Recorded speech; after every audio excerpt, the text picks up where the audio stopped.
Hello YouTube. If you have a C0 Faruzan, to say that she's borderline unplayable is honestly not even an exaggeration, and in today's video we're going to be explaining why that is the case, and this lasts all the way until Constellation 5. However, if you have a Constellation 6 Faruzan, she becomes one of the stronger 4-star we ever have in existence. It has been a while since mihoyo has released a strong C6 4-stars. In the past, most of the 4-stars are kind of whatever, and honestly, while Faruzan C6 might not be as strong as some of the released 4-stars like Bennett, officials, she is not too far from those either, so C6 definitely transformed her. The problem is, before that, she's unplayable. And let's explain why. As always, just as a quick reminder, these kind of videos are focused on meta and talk about the character's problem from a meta endgame point of perspective. You can play the character if you want to, even at C0 for like your Hazel, for your Xiao. I would recommend against it, but you could do it. With that being said, just a scan. If you're not subscribed already, don't forget to do so, and let's get started. Let's start by talking about what Faruzan actually does. Her elemental skill will do unable damage to nearby opponent and allow her next arrow to get this pressure collapse effect, which is what actually generate energy as well as do a little bit of grouping. Her elemental skill itself doesn't generate any energy. It is the vortex that generate 2 unable particle at once. You can see the first part of the unable elemental skill generate no energy, and then it's really the second part that generate 2 unable particle at once. That means in order to generate any particle on her, you have to do the charge attack, and even then it's still only 2 unable particle, which is, to be honest, very little. Her charge attack has a little grouping on it, but to be honest, it is okay. It is not the greatest. It does require a lot of setup, which is what the main problem really is. With 2 major aspects about her kit being locked behind her charge attack is really significant. However, that's also run into our first problem, and that is using the charge attack mechanics on Faruzan is super clunky. I mean, back in the days when we first got this mechanic with Kujosara, people already called out how clunky it is, and now they decided to do it again with Faruzan, which is just questionable. But to add on to that, Faruzan's charge attack mechanics is significantly worse than all the other characters in the game, which at first glance might be hard to notice, but let me explain why that is the case. Starting off looking at Kujosara, with Constellation 2, when I cast her elemental skills, I already create the Crow Feather, which means I technically could skip out the charge attack and make her a little bit more playable. However, you will also notice that when I use Kujosara and I use her elemental skill, it actually teleports me a distance back. This allowed me to kind of get my charge attack off a little easier. If enemy was right in front of my face, at the very least, my elemental skill would move myself a little backward, creating some distance, and hopefully I can get my charge attack off that way. The same go with other charge attack characters in the game. Yelan has a passive that increases her charge attack speed by like 90%, allow you to instantly get it off, even though it doesn't create any distance. Ganyu doesn't have that charge attack buff speed effect, but her elemental skill does move her backward a greater amount, plus it also taunt the enemy so that you can have time to charge up your charge attack and then fire it onto the enemy. And of course, Faruzan have none of those. You cast your elemental skills, it doesn't move you backward, it doesn't increase it super fast like Yelan, it doesn't taunt the enemy. So the end result is that if you do cast your elemental skill on the enemy, which you kind of need to if you want to hit the first part of your elemental skill, then the end result is you're going to try to charge in front of the enemy, and therefore it's just not the most intuitive thing to do. Evidently, mihoyo didn't learn from the lesson that community complained about Kujosara and decided to actually make it worse by removing all the utility that you get. Moving on to Faruzan Elemental Burst, which is what actually defined her as a unable buffer. When you cast her Elemental Burst, you create like a thing that moves in a triangle path, and whenever that triangle kind of hit yourself or your opponent, it will decrease opponent unable resistance and give yourself unable damage bonus. In particular, there's a unable damage bonus that scale with a talent level, and if enemy get hit by the pulse, it will decrease their opponent unable resistance by 30%, which is a lot indeed. And of course, there are the 2 other passive talent that also help her out a little bit, but the main focus of Faruzan buffing capability is going to come from her elemental burst, which has a duration of 4 seconds, and by the time you switch to a different characters, it'll be 2 seconds. So the way Faruzan elemental burst work is that it kind of travel in this triangle formation. It does have a pretty high buff radius though. I'm standing all the way in here, and actually I can still get the unable buff from the Faruzan, so for the most part you can expect to easily maintain the unable damage damage bonus buff from Faruzan, it is really to make sure that you want to maintain the unable resistance shred on the enemy as well, as again 30% unable resistance decrease is really significant when it comes to doing your damage. With Faruzan's buff and shred only having a duration of 4 seconds, you really want to make sure that you're keeping enemy at the same place at where it starts from the triangle so that you can continuously refresh both of the duration of these. Now the problem of course comes from that all the anemo characters we have like Scaramouche or Xiao are hyper carry that take long field time, and therefore it could be really difficult for you to keep the enemy in the same place, or even worse if you're playing Xiao, then you're gonna knock them around and out of the triangle, which means you start losing the buff capability on Faruzan. But to make everything worse, and the real reason why she's for the most part unplayable, is that this has an energy cost of 80, while her elemental skill only generate 2 enable particle per use if you get it off. For the most part, you can build something like 300 plus energy recharge on your Faruzan with a Phonius Warbow, and you will still not be able to consistently get your elemental burst back. And that is really important, because anytime you are not able to get your elemental burst back in time, you won't be able to cast it, and you miss out on all of these enable buff that Faruzan is able to provide. And at that point, Faruzan become a not very good character. If you can't use her elemental burst to provide her buff, which is her entire purposes, then she practically does nothing. Right here, I'm running a 288 energy recharge Faruzan, and I have 3 Phonius weapon in my party on Rosaria, on Bennett, and of course on Faruzan.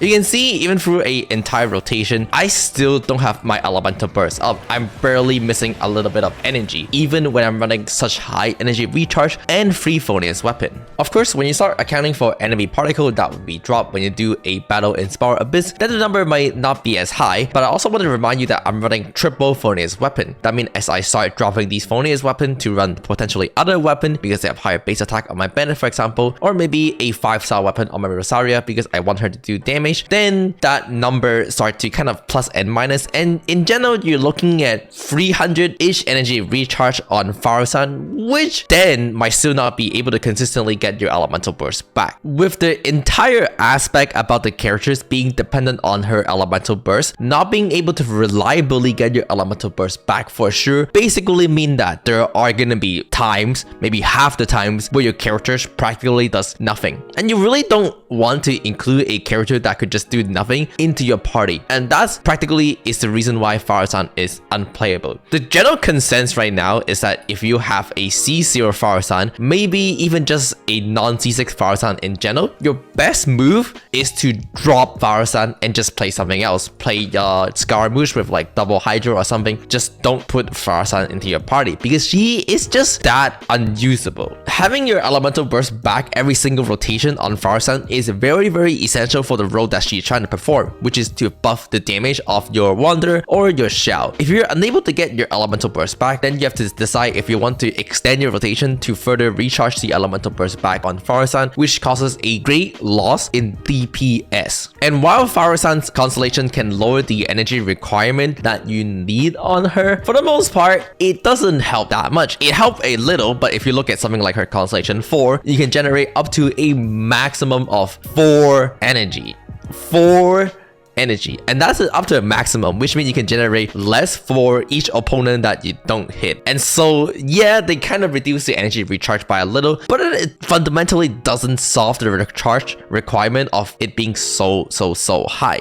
Until you hit Constellation 6. Faruzan Constellation 6 is the most game-changing Constellation 6 in the entire game. And I think a lot of people doesn't truly understand what it is capable of doing. For the most part, you read the first part and you see that, oh, it increased your animal damage by 40% crit damage, which is very similar to something like Goro Constellation 6 and Kurosawa Constellation 6. In both cases, it also increased your crit damage. Faruzan Constellation 6 has a second part attached to it. When the active character do damage while affected by the prayer wind when buffed, they can apply the pressure collapse vortex every 3 seconds, and this right here is synergized with the entire rest of her kit, as well as apply a lot of utility that it is massively game changing, or even, to be fair, really strong. Being able to continuously apply your vortex even off view every 3 seconds is absolutely massive. For one, this allows her to synergize with her A1 talent, where enemy that get hit by her vortex will get the elemental burst at shred applied. This means you can easily and reliably apply the anemo resistance decrease on the opponent by just using your Constellation 6 vortex and continuously apply it. And conveniently, it happens every 3 seconds, so it just happens to refresh the 4-second duration even if the enemy are not reliably caught in your elemental burst, because they just have to get hit by the vortex. The second thing about her Constellation 6 vortex is that it acts exactly like how her elemental skill vortex act. That means it will continuously apply her Constellation 4 instead of just like one time. That means that you can continuously generate 4 energy even when Faruzan is in the background, and because this can happen a lot of times for an entire rotation, those energy really actually add up this time to help her energy problem a lot.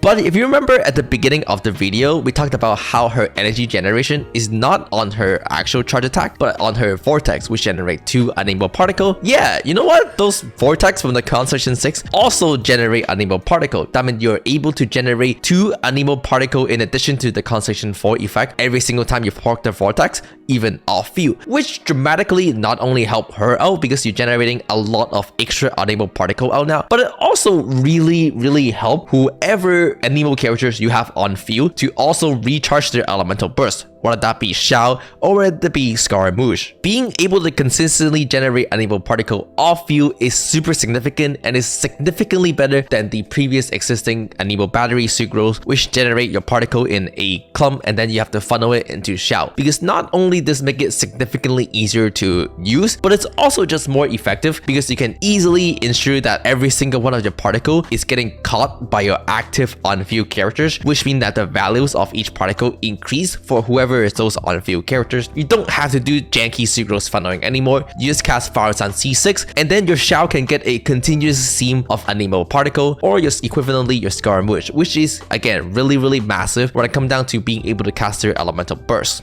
And of course, being able to apply the vortex consistently off-field allows its most major effect to be consistently used, which is the actual grouping or CC part. Here you can see that the enemy are continuously being CC or knocked around, that they have no time to attack my Scaramouche at all. And this fundamentally solves one of the major Scaramouche problem, which is that he's vulnerable to damage. And if you pair this effect together with Venti, the effect is just ridiculous. The enemy, practically speaking, cannot move. And of course, Venti is also a Nemo characters, so keep that in mind because Faruzan buff all can affect Venti as well, and so now you're buffing even more characters in your party. And this kind of go for Xiao as well. While Xiao has really good AoE, one of the bigger problem with Xiao is that his plunge attack can knock enemy back and potentially start unclumbing enemy by knocking them away from each other. But now with Faruzan, she can actually regroup the enemy continuously together while Xiao is doing his plunge attack, which means that once again Xiao can reliably hit enemy together.